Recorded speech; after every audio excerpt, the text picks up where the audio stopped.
Hello everyone, so a new Wolves FC news update video from me today. Some transfer news, a bit of an update and more interest in Matheus Mané, and the FA Cup 4th round draw has been made and I thought I'd react to it. Hello everyone, I'm just jumping in to the video to ask if you could please subscribe to the channel. I really want to get to 15,000 subscribers by the end of the calendar year, and it really helps with the algorithm and helps the videos get pushed more, and please like it too. Cheers. Let's start off with a bloke who I've mentioned in quite a lot of my transfer videos lately. If you cast your minds back to like mid to late December, I spoke about the fact that Besiktas had offered a loan with an option to buy to take him this January.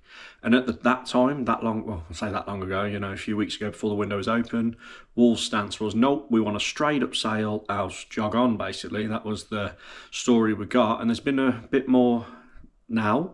So according to reports in Turkey, one of the journalists over there, he's saying that Besiktas have reached an agreement with Agbadou himself. I don't get how this is allowed. In the modern game, it seems to happen a lot, though, where clubs just contact people directly or their representatives directly. It happens, it shouldn't, but it does. So Agbadou does want to go to Besiktas if a deal can be made. But it said that they made an offer of a loan with a €2 million loan fee with a €10 million buy option. So obviously that'd make it around €12 million total. We paid about £16.6 million for it, didn't we? So there's no surprise that Wolves want the offer to be increased and payment plan to be changed. So yeah, £16.6 million with a 4.5-year contract we signed him last January. So he's been here 12 months. He was fantastic when he first joined, wasn't he? And then he had a bad start to this season just gone. But before he went to AFCON, I thought his form picked up a little bit again. So yeah, it'd be interesting to see what happens with that. Liam Keane also, a day or so later, confirmed these reports basically. He put an article for the Express and Star saying that Agbadou's attracting interest from other clubs, but Wolves were unlikely to sanction a loan deal without the likelihood of a permanent switch. Offer from Besiktas already rejected. So yeah, he pretty much confirmed that story. So this has definitely got legs. There has been an offer rejected.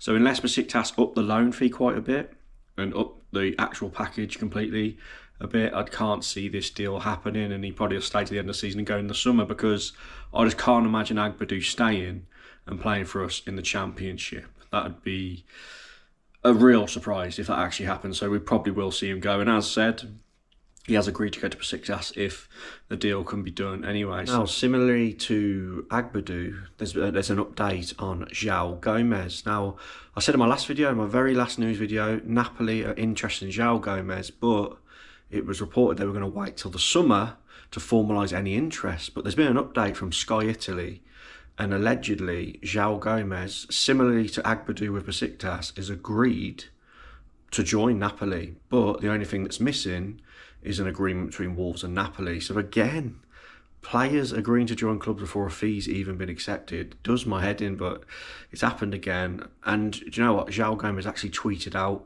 what did he put? Let me read it. He put, Nova dia novas oportunidades, which translates to new day, new opportunities. And when I seen that, I was a bit like, that's random, but it makes sense now. He'd probably just agreed to join Napoli before he tweeted that, or he could have woke up, had some cornflakes and been happy. But yeah, so that's the update on Joao Gomes. So we could know where he's going. He may still stay until the summer, but if he does, it's going to be Napoli where he ends up most likely.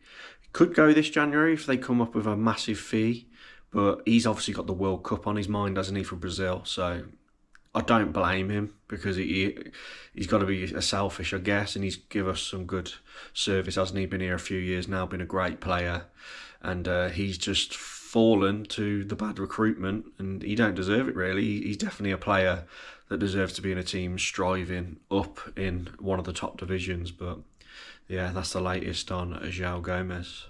Now, Matheus Mané interest. Again, we were all worried when he had this good start after starting out at Liverpool, having this really good run of games.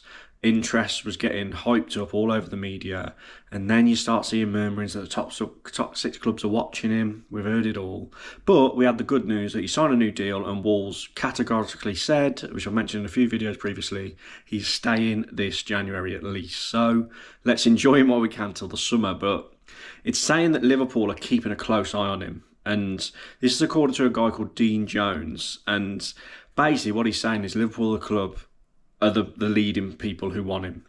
Because it's likely because his representatives, who are called Enchant Sports Group, already have several players at Liverpool. So the people who represent Mané have a lot of players at Liverpool already. So it's said that Liverpool are going to swoop in for him. I don't think that'd be a good move for his career. I really don't. You look at young players that go to big clubs.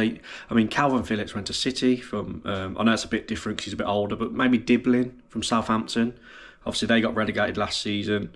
He was really good for him. Ends up going to Everton. He just sits on the bench for Everton now. I wouldn't say he's ruined his career, but that's what could happen to Mané. So I want him to stay with us in the Championship. I just can't see it happening with the modern game the way it is. But also, and this guy as well, Dean Jones, said, he literally said he's going to be very difficult, if not impossible, for Wolves to keep hold of.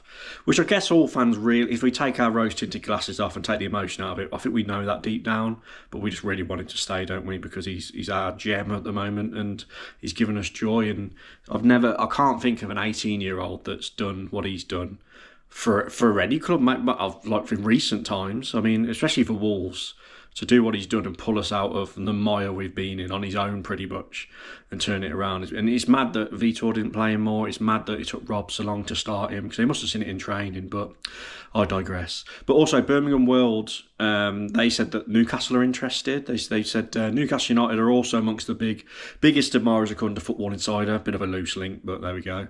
And have been keeping tabs on the 18-year-old during his recent rise. Wolves are said to be extremely reluctant, as I just mentioned, to sell, but may be able to turn down significant offers if they suffer relegation, which, let's be honest, that's where we're heading.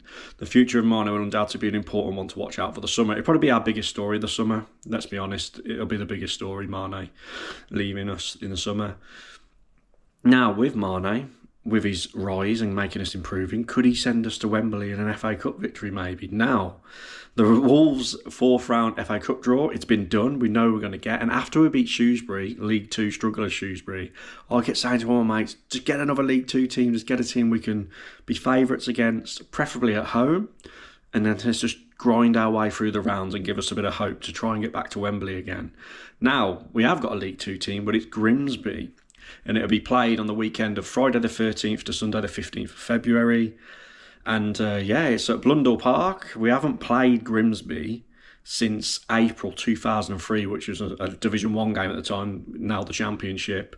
And where we beat them 1-0. We beat them 1-0 away, so there's a good omen. Grimsby beat Weston-super-Mare in round 3, 3-2, so they struggled a little bit to get through to the 4th round, but it's a good achievement for them. We've actually played them 5 times in the FA Cup in history, beat them 3 times, 1 draw, 1 loss. We drew them away in November 1988, but lost 1-0. Not a good omen. But the last time in the FA Cup before that, we did beat them 5-2 away in January 1955. So we've had a bit of success away.